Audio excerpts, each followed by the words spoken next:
my pleasure to welcome back Mindy Eisenberg. Mindy is a yoga therapist with over 9 years experience helping individuals improve and maintain health through the practice of yoga. She thrives on seeing her students benefit from building a supportive community within her small group classes. Mindy's personalized and creative approach focuses on adapting yoga to each student so they can fully achieve an optimal state of peace and well-being. Mindy is passionate about working with individuals who have MS and other neurological limitations, spinal cord injuries, cancer, and chronic pain. She studied nationally with multiple renowned yoga therapists and offers a comprehensive yoga therapy toolbox for her students.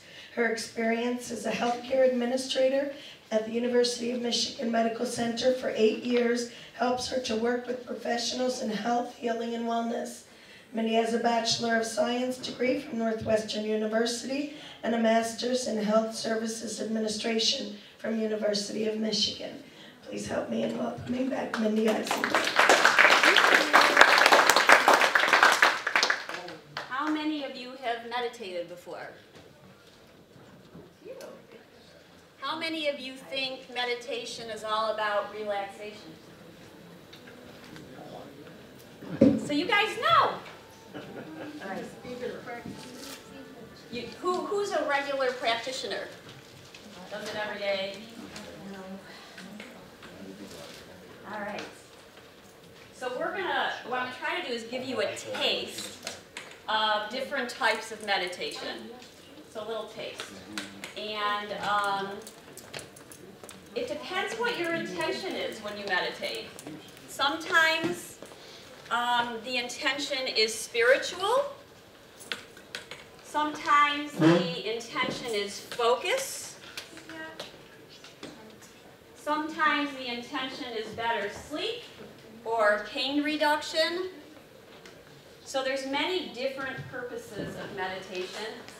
It's kind of exciting now because we're actually starting to get so many studies on the benefits of meditation. So it is becoming more scientific, and the studies are literally going like this. One of the reasons for that is John Kabat-Zinn. Anybody heard of John Kabat-Zinn? Anybody heard of mindfulness? Mindfulness meditation? Yes. Yes. So mindfulness is actually about waking up rather than relaxation. In fact, in order to teach with him, you have to stay awake during a 45-minute body scan laying down. Yeah. You know what? That is tough stuff. That's all I can tell you. I went to a silent retreat with him for 8 days, and it took several days for me to figure out how to stay up. So this is about becoming more aware. So I'm going to pass this. I'm glad you guys haven't heard of John Kabat-Zinn because he's really famous for this exercise. So take a few raisins and a napkin, but don't eat them. All right. And I'll just let you pass that around. That'll be the easiest. Just take, unless you're allergic for some reason. Yeah, just take a few raisins and pass it around. I snarfed them from the cafeteria. All right, so while that is happening, let's just talk about posture, because there are different philosophies about posture during meditation. So one philosophy, and this is certainly the mindfulness philosophy, is to sit in a dignified position. So I think you guys were talking a little bit about that earlier. So would this be a good meditative position? No. No. So we want to sit upright, and as I mentioned before, when a few things about posture and seated, we played with taking the flesh down in a way that helps to feel the sit bones. We want our feet to touch down on something. So if you're home, I know it's hard here, but when you're home, you want your feet to touch down on the earth. And if they're not touching down, then put a blanket or books or blocks, something underneath. The other thing, sometimes people's legs splay open, right? And so that's not comfortable. So often we'll take a yoga strap and put it around thighs so that it doesn't.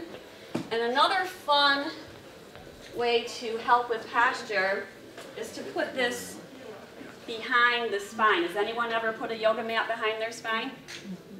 Anyone want to try it? Straight up. Yeah, straight up vertically. You want to show? Sure.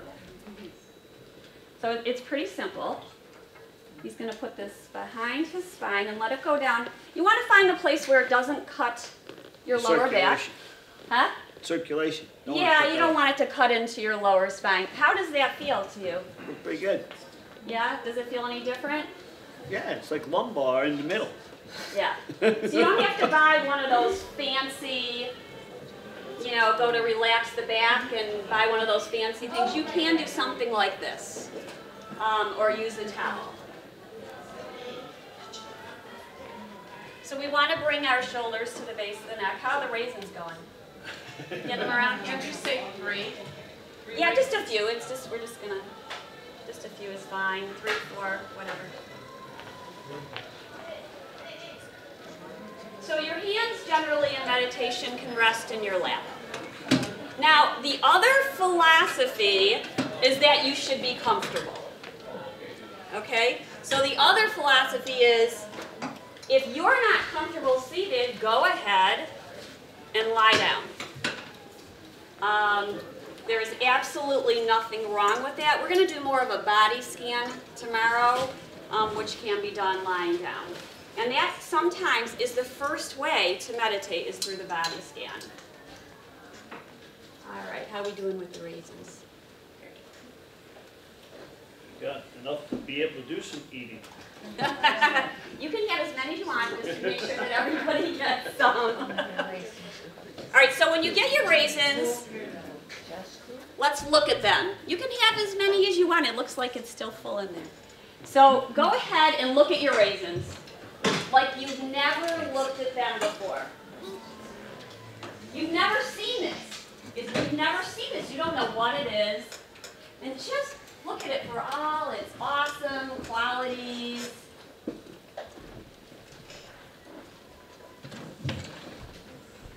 So I'll give you a minute just to look at your raisin.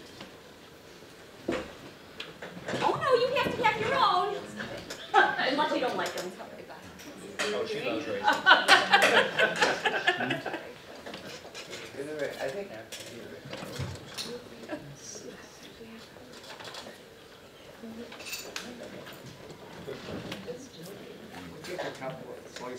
Okay, you do not have to eat them. Yeah. All right, so have you had enough time to look at your raisins and get kind of intimate with them? Yeah? So what are some qualities you see in the raisin? Just yell them out. What'd you say? Sticky. Sticky. Wrinkles. A bottle of wine. What'd you say? A bottle of wine. A bottle of wine. That's a thought she associates with the raisin. Looks like little teeny brains. Teeny brain. Keep going. They're all different. They're all different. What else do you see in this raisin? Brown. It looks like bugs. Little ants. Ooh. I don't know if I'll eat a raisin again. Reflective Reflective. of the light, not of... Oh, they're reflecting the light. Wow, that's a new one. I haven't heard that one. Color? Yeah. Size? Grandma's raisin bread. Raisin bran. Bread. Okay. Did anyone say anything you didn't think of? Reflective. Yeah. Okay, so now pick up the raisin and feel it. Just one? 2, 1, 2, whatever you like. You guys really follow directions.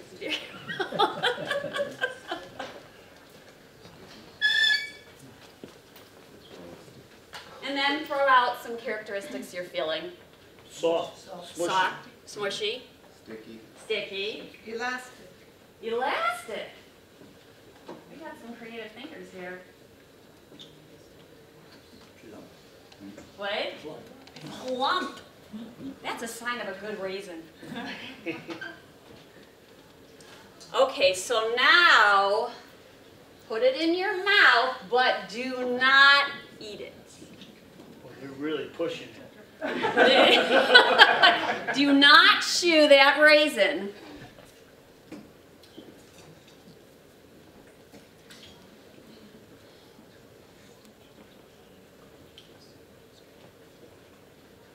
I know you're thinking, when is she going to tell us to eat this raisin? Keep going.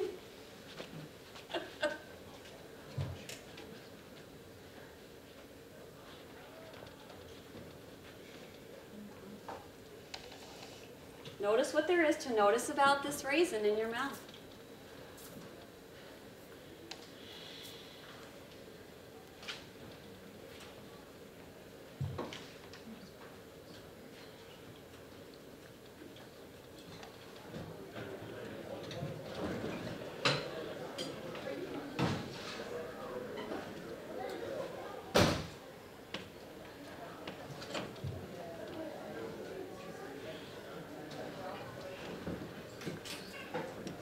You want to chew this raisin, don't you? Oh, yeah. How many of you swallowed it? Be honest. Okay.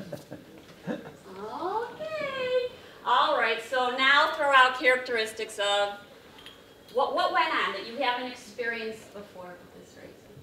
What did you notice? It can change in shape. Changing shape?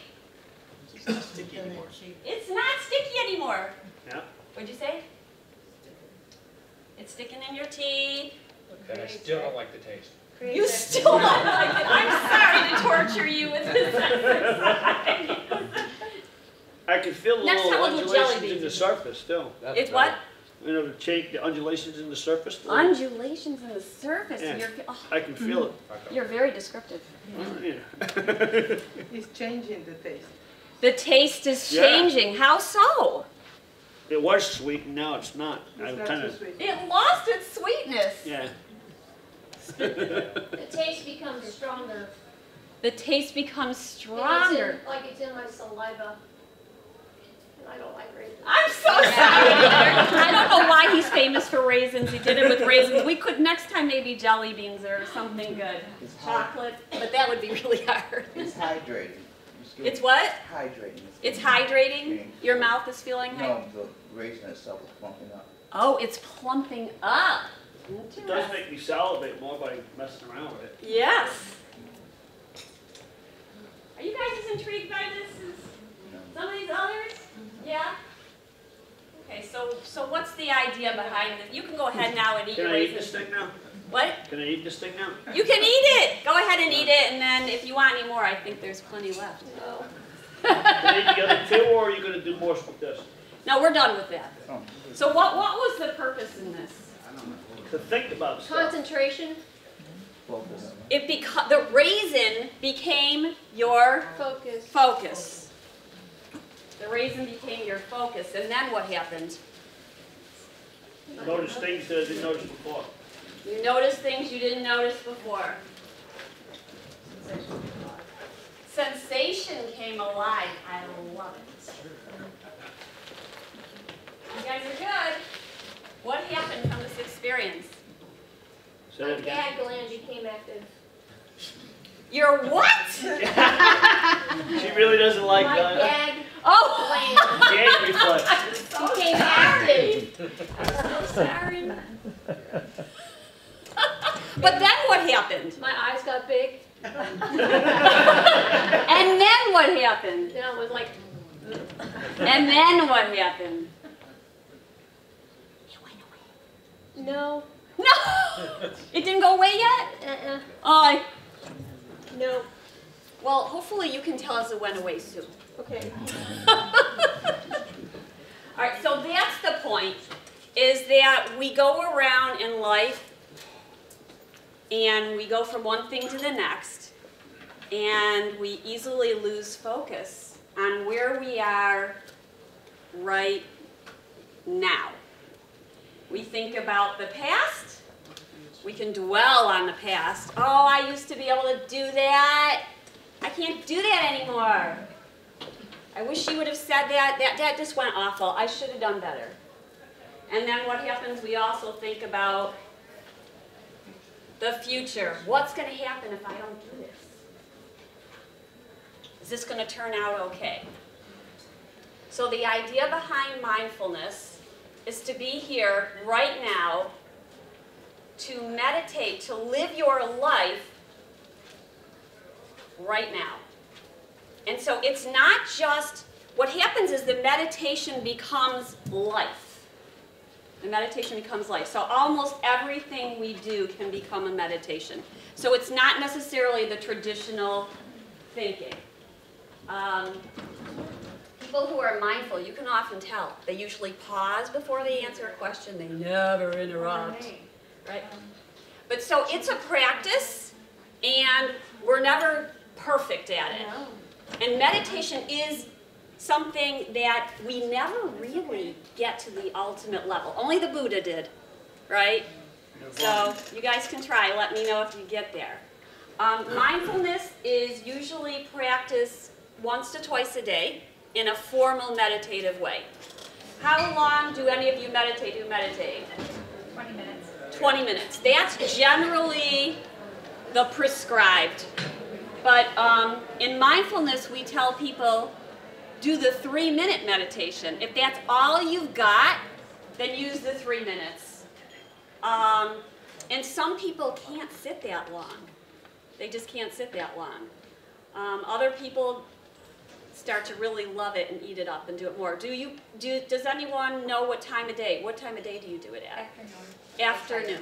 When in the afternoon? About 1 o'clock. Right 1 after o'clock. lunch. Okay. I do it in the morning.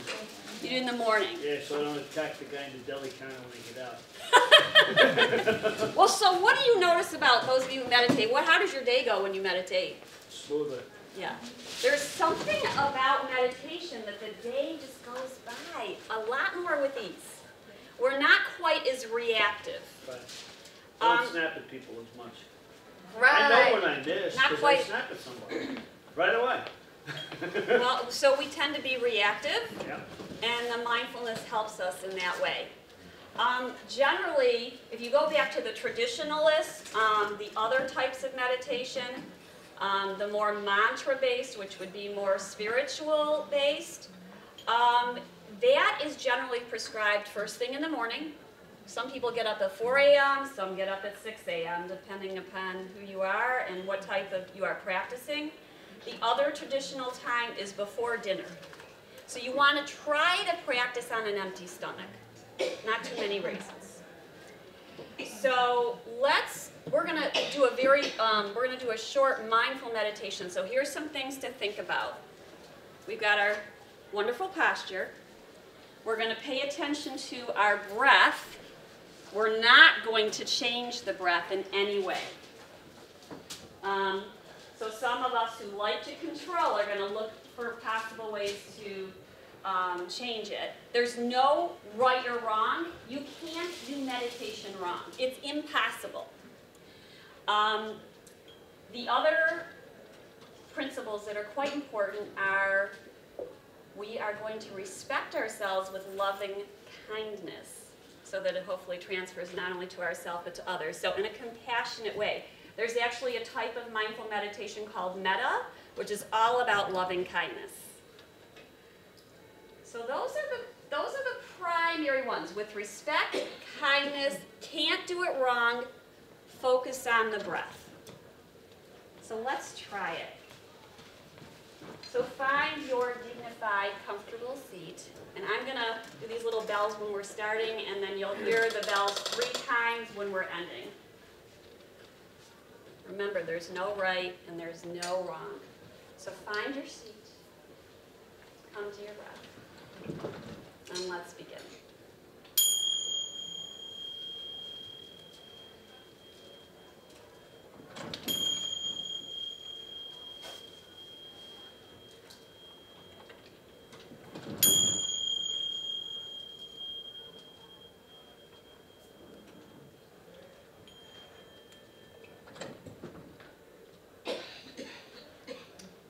focusing on your breath. Inhaling and exhaling out.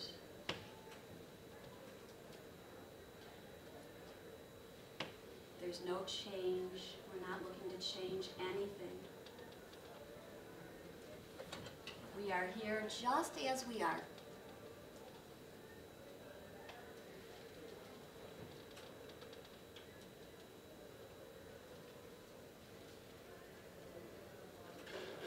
The mind likes to wander. That's its job. So there's no good and no bad. It just is. The mind wanders.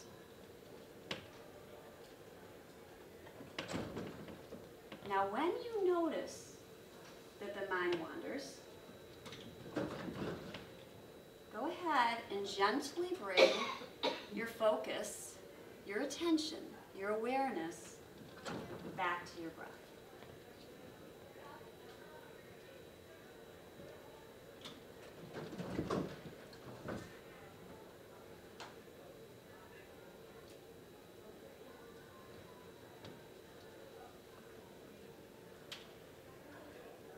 Often the breath is described as waves in the ocean.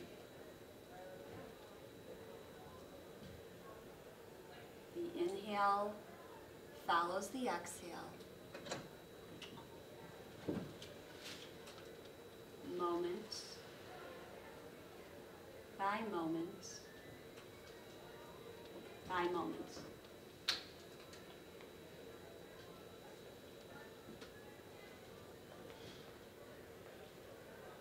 So you are being breathed. No matter what you do, sooner or later you're going to take another inhalation and another exhalation.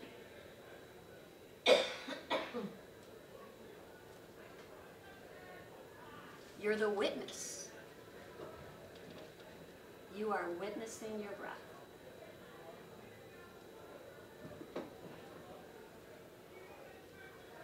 Without trying to change it. Just as it is, in this natural state.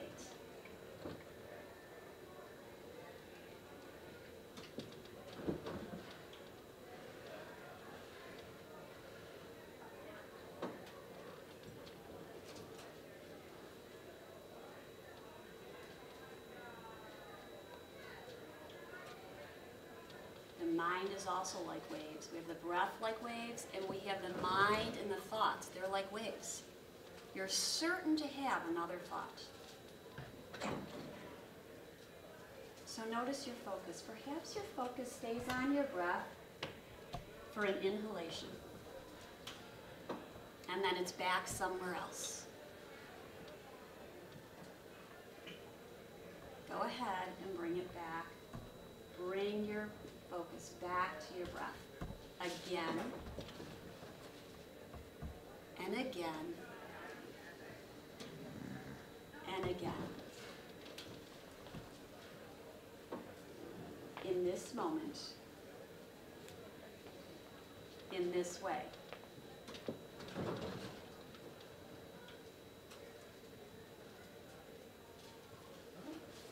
So now we're going to invite the thoughts. We're going to notice them as they pass through us. A thought comes in. A thought goes out. Notice the thought.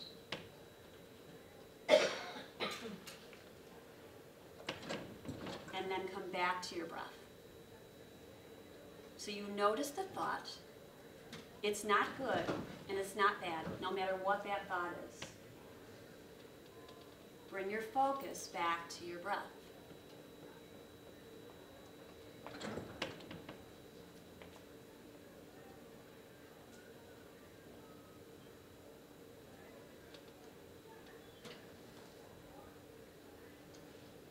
A thought comes in. We notice the thought. We return to our breath.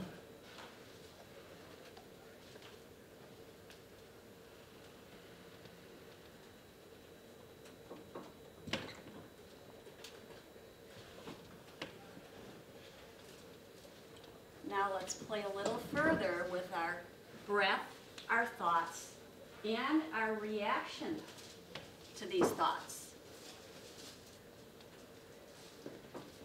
Notice your reaction to your thought. Remember, it's neither good nor bad. It just is.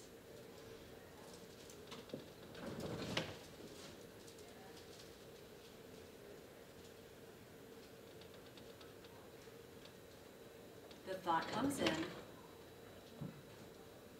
The thought passes just like the waves. And you may have a reaction to this thought. You notice the reaction, and you return to the breath.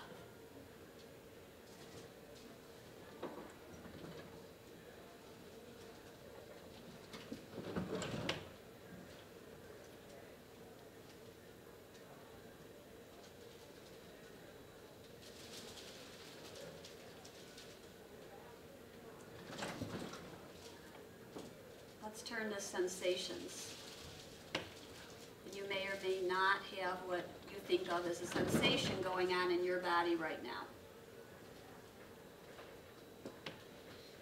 So as you focus on your breath, notice the sensations of the breath or any other sensation going on in your body, within you.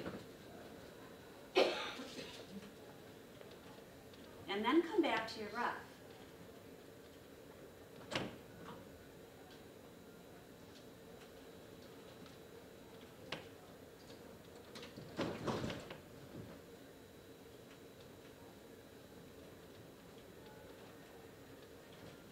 Now, if you're noticing sensation, notice any reactions that you have to the sensation. The sensation and the reaction are neither good nor bad. They just are.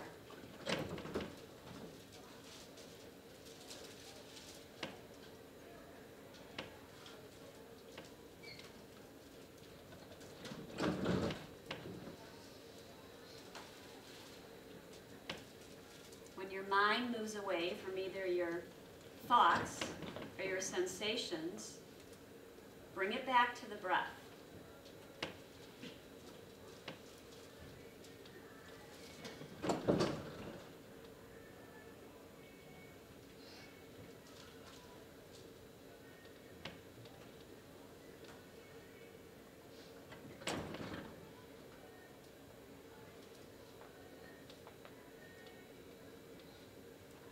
Breathing in,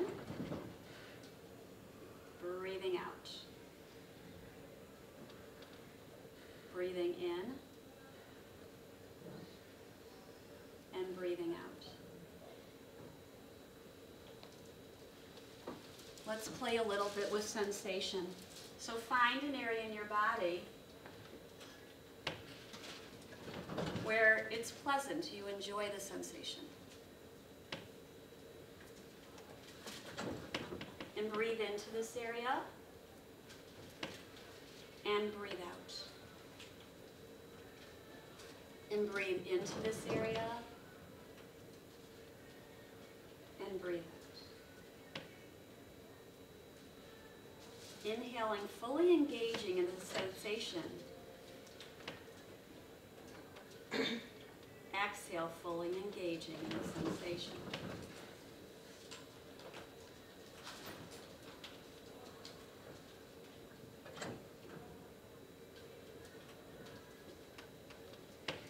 Now take your focus to an area that is perhaps uncomfortable. You associate it with pain. We often want to run from this area.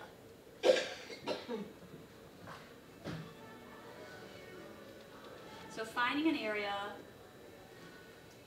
that you associate with discomfort or pain, and breathing into this area and breathing out from this area.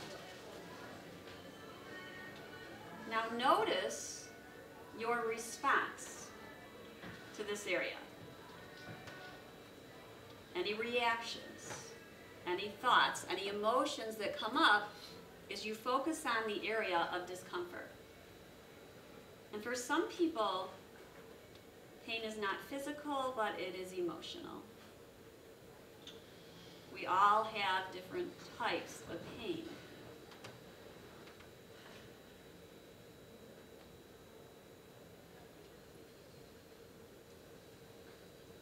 Let's move on back to a sensation that's pleasant in your body, or just the breath. Inhaling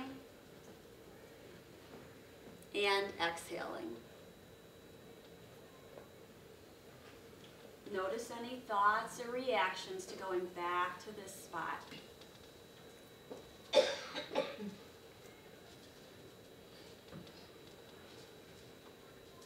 Come back to the focus on your breath. Breathing in and breathing out. Right here in this moment with this breath.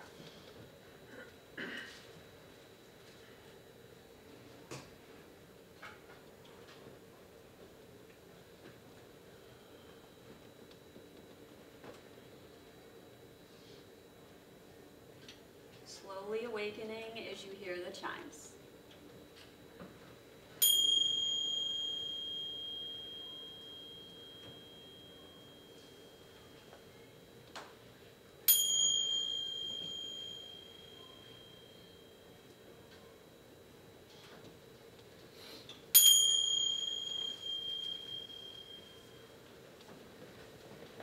Slowly open and close your eyes a few times.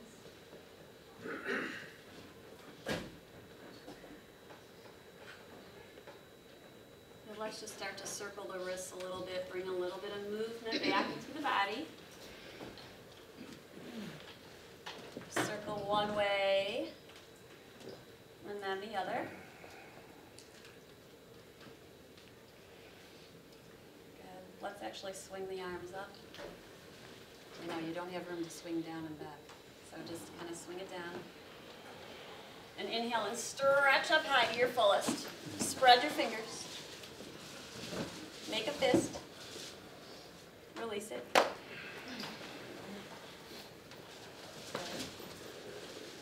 So, how was your experience? What was good about it? I didn't have MS for a while. You didn't have MS for a while. What else? Why didn't you have MS for a while, actually? I think about that. Well, when you had me focus on what was feeling good, the breathing felt good. But then I had MS back when you said to focus on something that was feeling bad. I have neuropathy in my feet. So that kind of reminded me that I have MS. So did the neuropathy go away? No. But I wasn't thinking about it when I was thinking about the breathing in and out. You follow? I follow. But I was thinking about it when you said think about something that feels bad, and that kind of, I didn't like that. I'm sorry. No problem. It was probably not nearly as bad as eating something you don't like to eat. I'm real glad you didn't pick onions because I really hate those. I know how that lady felt with the raisins. So the point of it, I wanted you to experience that and, giving you a little taste. Meditation has been mindful meditation in particular, has been very effective with pain. So, and what do we tend to do with pain? Focus on it. We focus on it. What else do we try to do? What? Medicine. She was saying Medicine? Does it work? Sometimes. Sometimes. What else do we do with pain? Ignore it. Ignore it. Get angry, Get angry. frustrated, agitated, Frustrated. mean. Mean. Cover it up with pillows and then walk down the hallway until it's gone. Does that work? Woo! I like it. Did you hear that? Cover it with pillows. Go down the hallway till it's gone. Scream out. So the meditation, how do you think let's take it further. How would the meditation help the pain? Take your mind off of it, put on something else. Okay, so there's actually studies that show that running away from it makes it worse or makes it better? It makes it worse. That's what they say. You get to experiment with this because you're the practitioner. It's only right or wrong for you. Now, for meditation to be effective in the long run, it really needs to be practiced. If it's just practiced like once a week or whatever, I don't think you will see the effects of it if it's not practiced on a regular basis. You just won't see it. In fact, those people who practice twice a day, they're really drinking it in. And most studies say 3 to 4 months before you're going to see. You might see something right away. You noticed right away that when you took your focus off of it. Well, I've been doing stuff like this before this class. I see. So it is very possible that you would notice it sooner, but I wouldn't want you to think that you're going to have an immediate impact from it. Yeah, so that's just a little taste of it. Inviting the pain in, watching the sensations, the emotions, as you mentioned, the anger, the mean. So watching all that, but then returning to your breath. And how was it? Did anyone judge themselves during meditation? No, you guys are great. Really? What'd you say? I wanted to stay where I was. I'm sorry to take you out. She wanted to stay where she was. So, you know, the Buddha says, no attachment, right? Things come and they go. Good afternoon, ladies and gentlemen. This announcement concerns the crew and the crew only. Star code, star code, star code. Location, Mass Bar, Deck 15, midship. I repeat the location, Mass Bar, Deck 15, midship. Thank you. Okay. So you mentioned you wanted to stay there, so that would be a great reason to do it a few times a day. Now, in the beginning when we're practicing mindfulness, some people want to hear a recording. You can go on YouTube. You don't even have to pay for it. Jon Kabat-Zinn is all over the place. And there's other mindfulness experts out there as well that are fantastic. Some people like a woman's voice. Some people like a man's voice. You want to find something that's not distracting. He's the purebred, just so you know. The reason is because, and I love mindfulness, but I mix it up with different types. So I'm not a purebred. But what's really cool about it, as I mentioned, is the studies. He started this 30 years ago at University of Massachusetts Hospital.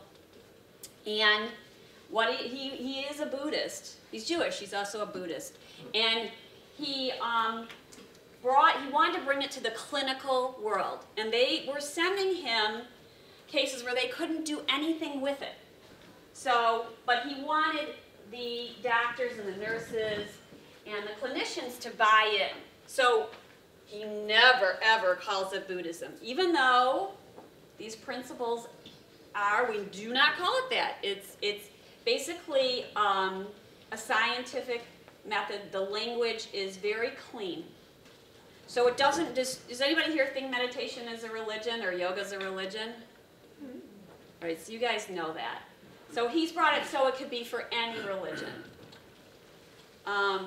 That's what I like about it. So you can listen to him online. He has the 3-minute, the 10-minute, the 20-minute. Gives you different practices. There's a few CDs out there on pain. So that's wonderful as well. And there's all kinds of oogles and googles of studies on it, just so you know. The other thing in your area, it's called MBSR, which he started. It's an 8-week program. And it's even being covered by insurance now. That's how much this is growing. That's how much this is growing. I mean, that's kind of exciting. I don't think it's everywhere, and I can't tell you which insurances, but they are recognizing the benefits of meditation. So it's an 8-week program. You go once a week. And everybody's been trained and certified in his method on how to do it. So I'm in that process now. It's like getting a PhD. It's a several-year process. What? MBSR. If you look up Jonny Kest and MBSR, we'll send it out. You should be able to find it in most states, in most, you know, it's growing. It's growing. All right, so I want to tell you, or let's practice a few more before we end. One of my favorites is mantra-based. Now, mantra refers to, has anyone heard of Sanskrit? That's the Yoda language, thousands of years old, Yeah. right? So well, it does have an advantage. Well, first of all, they say it's the only language that has an energetic effect. So even if we don't know what it means, it has an effect. But mantra does not have to be Sanskrit. It could be a word that you like, or a prayer, or a poem that you say over and over again. So just so you know, the mindfulness Buddhist people think it's absorption. So they're not necessarily for this type. They're different. I can be honest with you, I meld them all the time. So it depends what your intention is. Very often it brings in the spirituality, but it doesn't have to. It could just be a state of mind, such as I am peace, I am love. So I'm going to give you 2 mantras, but you can choose your own. So the first one that was given by a Sanskrit scholar, and very few people in this country are, or really in this world, are Sanskrit scholars. But he's actually read some of the scriptures. He says, Namaha is clean for everybody. The translation of Namaha is, I'm devoted. Now, you don't have to say any more than that, or you might fill it in. So, can you guys say that? Namaha. Namaha. Great. So with a mantra, you're just saying it repetitively, over and over and over again. Now my daughter would say, this is so boring, I can't take this, right? But that's the point, actually, is to watch your boredom, right? Mm-hmm. Oh, that was my reaction. I am so bored, right? So, Namaha. The other one is so hum. And the translation of this is I am. So hum. So you the last have syllable again? Say that again? The last syllable again? And then So hum. so hum.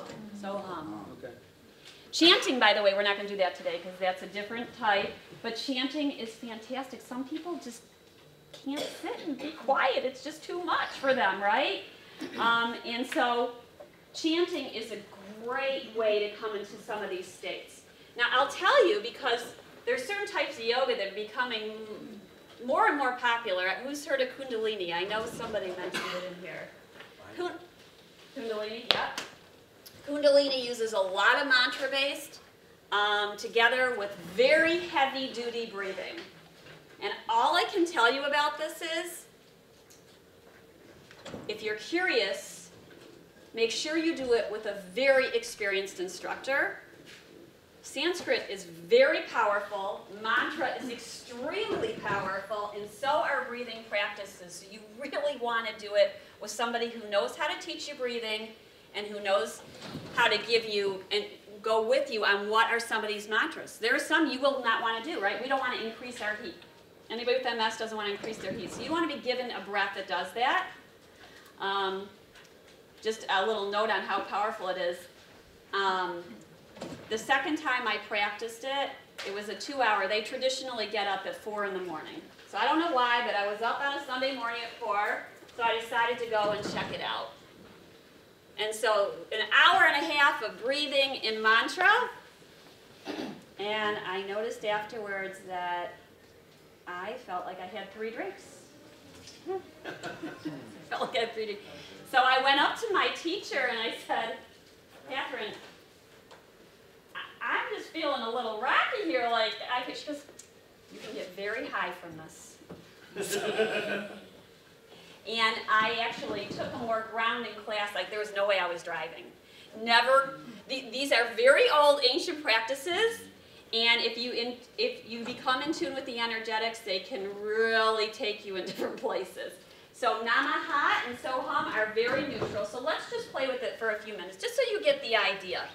So we're breathing, and we're saying, you get to choose Namaha or Soham, or any mantra you so desire. I'm Jewish. I often do the Shema. It's a very basic mantra, and it works for me. So if you have a special prayer or a poem. Is this out loud you want it? Or? No. So, I'm sorry. So let me make that clear. You start saying it to yourself quietly. It's all to yourself. Okay, so either Namaha or Soham. Thank you for that. Namaha or Soham. So we'll just do it for a few minutes, just so you can get an idea what it's like. Here we go. Any questions before we begin? All right.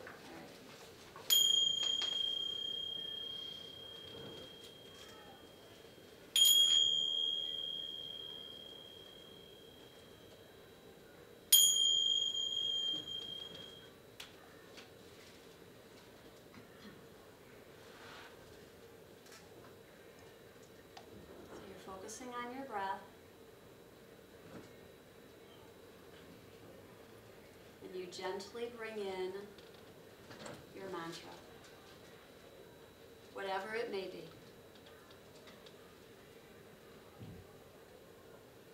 I am love. I am peace.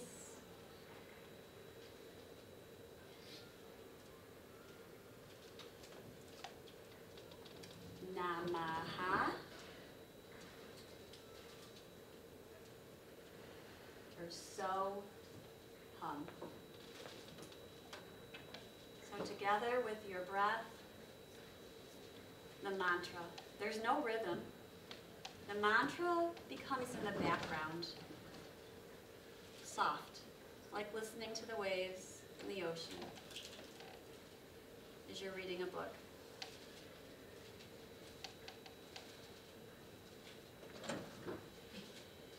Breathing in and breathing out. The mind may wander away from your mantra. And when it does, come back to the mantra, come back to your breath. Return to your home in this moment.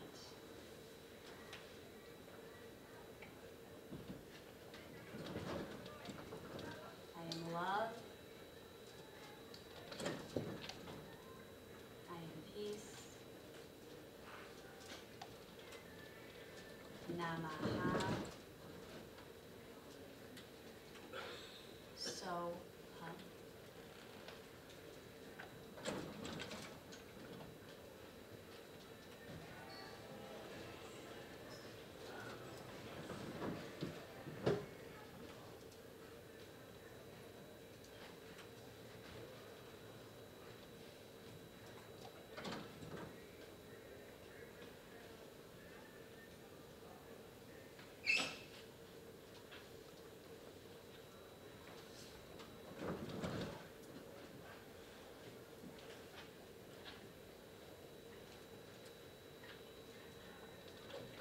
Gently guide. Focus back to your breath, back to your mantra when it wanders. Knowing the mind wanders.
distraction.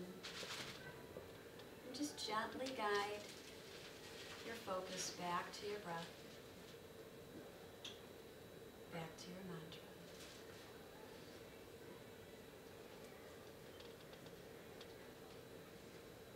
Breathing in and breathing out.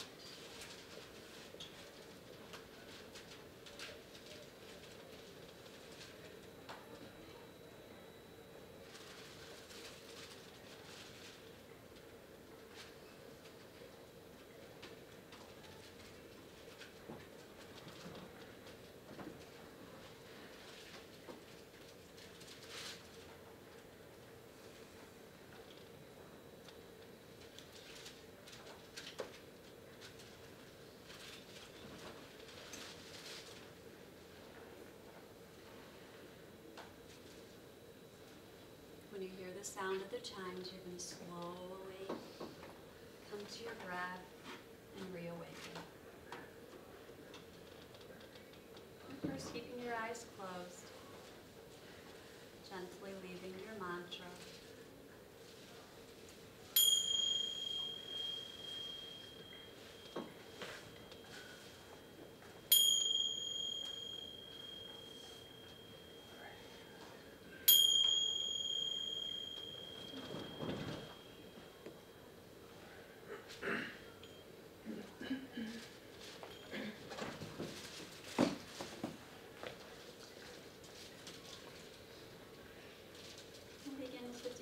A little bit as you reawaken.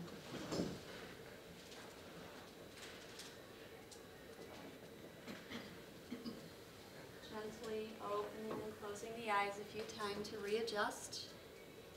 So what'd you guys notice? Getting quiet in here. The energy is definitely coming down after lunch. Anybody notice anything different between this experience and the other? Our mind didn't wander. Yeah, our mind didn't wander as much. The monkey didn't chatter. The monkey didn't chatter as much. That's right, it's called monkey mind. Notice we say when the mind wanders. Everybody's mind wanders, right? So it was easier in some ways having more than the breath. So not too much focus on the thoughts or the sensations. Somebody go into a zone at all. We didn't do it that long. So we were about 4 minutes or so. When you first start, it's hard for you to notice in a 4-minute period, but the first few minutes are the hardest.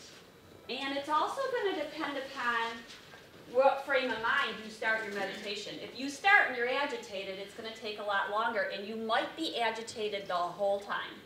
But we still keep with the practice.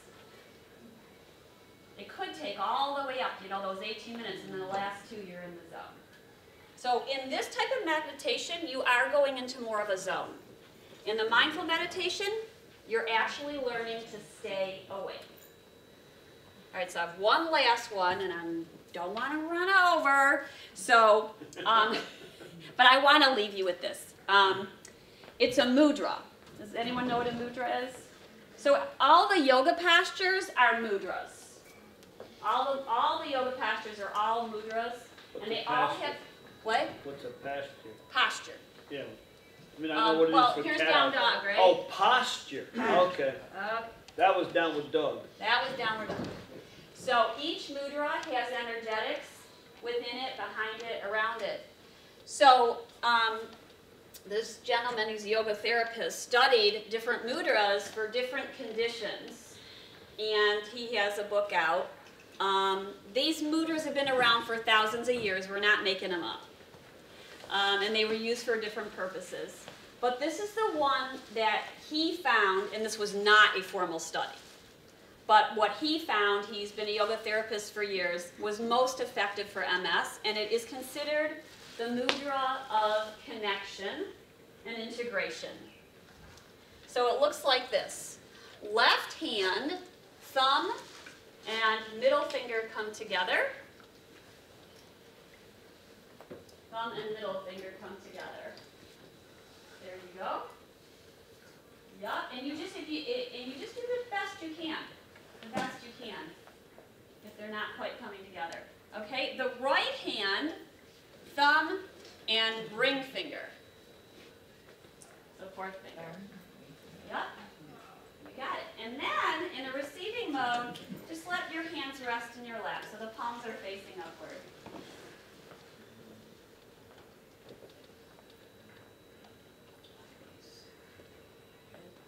Now softly close your eyes and we'll just practice this for a few minutes. So you can just feel. You might notice something right away. You might notice nothing. This has also been known to regulate temperature in the body and increase circulation. So the thought behind this mudra is to increase the energetic, subtle channels in your body, to open them up, to freely flow from the brain through the nervous system.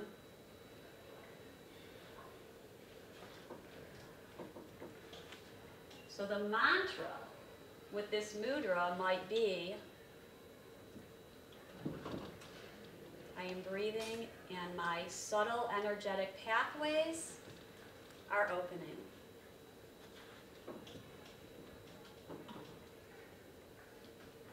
The connections and my subtle energetic pathways are opening. I'm feeling more integrated and connected as I practice this Vyana Vayu Mudra.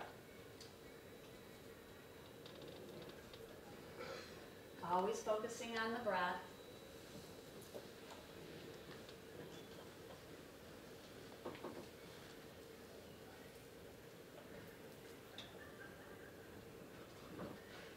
You might imagine the inhale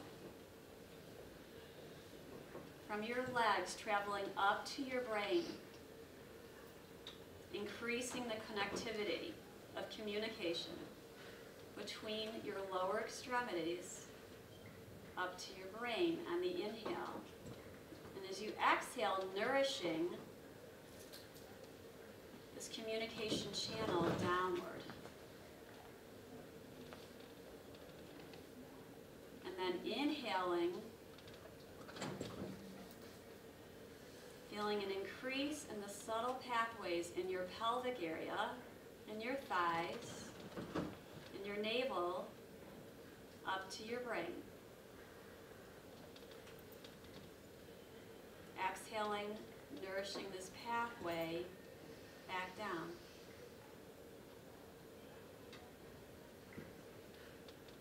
And then inhaling from the heart area up to the brain, increasing and opening up this subtle energetic pathway. Exhale, nourishing this pathway back down to the heart.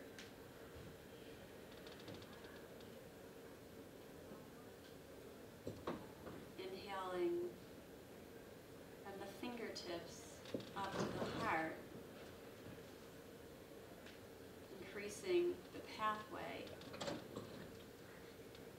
increasing the openness in the energetic channel, and exhaling as we nourish it. Inhaling from bottom to top, from the bottom, the soles of your feet, all the way to the top of your head. We call that the crown chakra. Exhaling, nourishing all the energetic pathways in your body.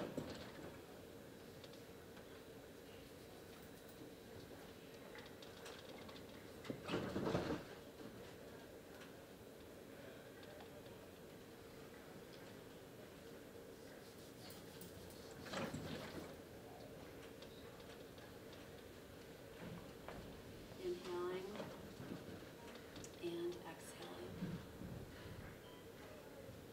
And inhaling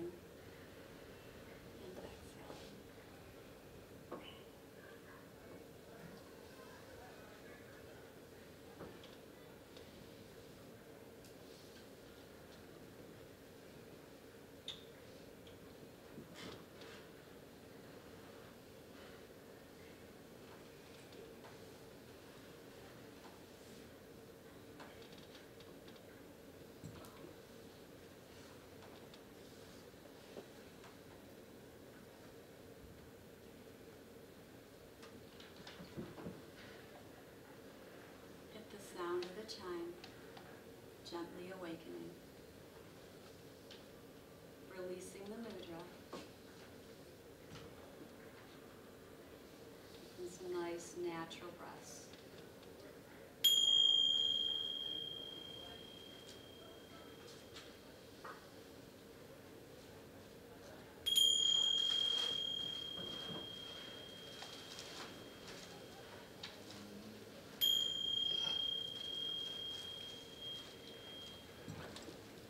Slowly awaken with your fingers.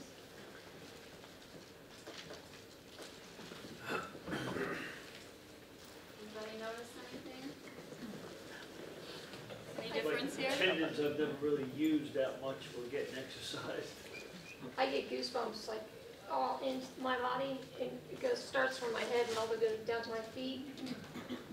When you did this mudra? Yeah, I don't like that. So it's like, and then every time I touch it, it would start again. So Wow. Yeah. Wow. Does it do that any other time? No, just when I do that one. So I'm like, and I don't like I don't like the feeling of goosebumps. I guess it's my nerves, but that's what it does to me. It's like starts from my head and all over to my feet. So I'm just, she's watching. I'm sitting here. It's interesting. moving. These mudras can be powerful. So they're not for everybody, right? They're not for everybody. There's thousands of them, by the way. My hands warmed up. Your hands what? Warmed up. Okay, now that's common. The temperature often changes. We've seen that a lot. But I've also heard that. I do not like this. The other interesting thing was, the book hadn't come out yet, and I heard this was the mudra, but I reversed it. And so I was teaching everybody, right hand, third finger and thumb, left hand, ring finger. Well, when I admitted I made a mistake, I went to my students. I said, I'm so sorry, because they'd all been practicing it, and they felt all these kind of things with this one. Then when we switched it to that one, I had a few people say, I don't like that. Yeah, it just makes me... So I don't know what to say about that, except that we can try different ones, or you noticed you liked another type of meditation. You don't even have to do that, but it's kind of a nice thing to come to sometimes. I have some different mudras if you want me to share some of those with you. I'd be happy to. For all kinds of purposes, protection, confidence. This is the one of confidence. Yeah? So let's end now with the lotus mudra. Most people like the lotus mudra. It looks like this. Anybody know what the symbol of the lotus is? You see that in yoga a lot. So you bring your pinkies and the rings coming together with thumbs. Yep. And it's like a pretty flower, right? A pretty flower in front of your heart. So right in front of your heart. And take a few breaths right here. So inhale in, beauty. And exhale out, beauty. And inhale in, beauty. And exhale out, beauty. And you guys all know namaste, right? We did it the other day. So we bring our palms together at the end of the yoga practice. And we say namaste. And you truly all are beautiful, right? You are all lotuses. I'm here. Anybody wants to ask me a question or wants to meditate with me? I love meditating with others. It's very powerful. So, Tell the story of the lotus flower. the general story is that a lotus lives where? In the mud. And then what happens? Blossoms. It blossoms into Beautiful flower. beauty.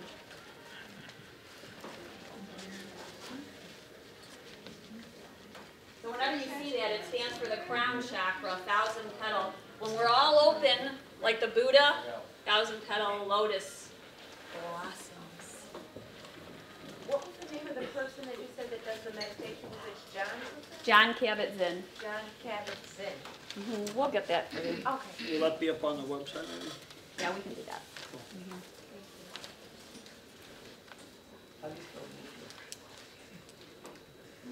Mudra, M-U-D-R-A, mudra.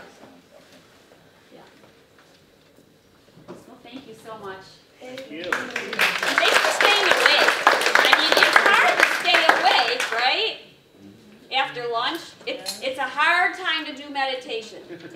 It's really, really quite hard. So try not to eat before meditation. The other thing you should know is, if you do fall asleep, it's okay. It's really okay. Several meditation methods, they say if you fall asleep, just like the ones who say be comfortable, John doesn't say that, but the other types of transcendental, they're like, you fall asleep, you were meant to fall asleep. Thank you, Mindy. We're